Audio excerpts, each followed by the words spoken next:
नमस्कार बंधुरा कृष्णा साथी रान्नाघरे सबाइके स्वागत जानिए आज के आमी रेसिपिटा शुरू करছি।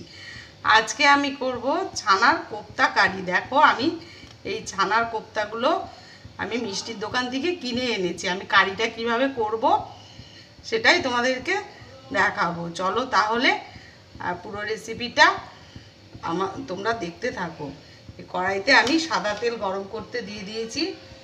এর মধ্যে আমি তেজপাতা আর দুটো এলাচ আর দারচিনি ফোড়ন দিলাম। ফোড়নটা একটু ভেজে আসলে তারপর প্রথমে আমি একটু টমেটো বাটা দিয়ে দিলাম। টমেটোটা একটু ভেজে এলে তারপর আমি এই লঙ্কা কাঁচা আর পাকা লঙ্কা বাটা এটাকে দিয়ে দিলাম। এটাকে একটু নেড়ে নিয়ে তারপর আমি আস্তে আস্তে একটু জিরের গুঁড়ো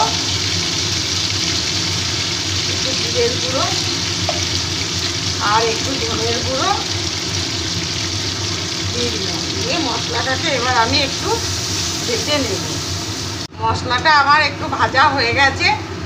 এরপর আমি হলুদের গুঁড়ো দিয়ে দিলাম আর স্বাদ মতো নুন দিয়ে দিলাম আর একটু চিনি দিয়ে দিলাম। নিরামিষ তরকারি একটু মিষ্টি মিষ্টি হলে ভালো লাগবে। এবার মশলাটাকে আমি ভালো করে এবার কষিয়ে নেব। মশলাটা আমার ভালো করে কষানো হয়ে গেছে। এবার আমি এই কাজু বাদাম পোস্ত আর একটু চাল মগজ বেটে রেখেছিলাম এটাকে দিয়ে দিচ্ছি।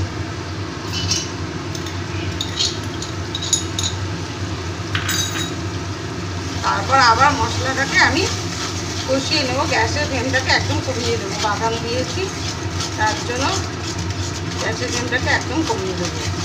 মশলাটা আমার খুব ভালো করে কষানো হয়ে গেছে। এবার আমি এই পরিমাণ মতো একটু জল দিয়ে দিলাম।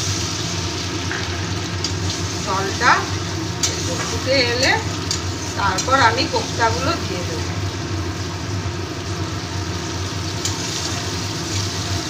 ঝোলটা ফুটে গেছে। এবার আমি কোফতাগুলো দিয়ে দেবো। আস্তে আস্তে করে এই কোফতাগুলো দিয়ে দিচ্ছি।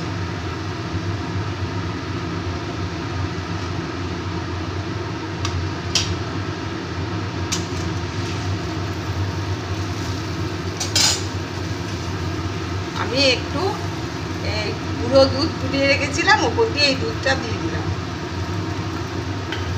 দিয়ে আবার ভালো করে একটু মিশিয়ে নেব। আমার এই ছানার কোফতা কারি রেডি হয়ে গেছে।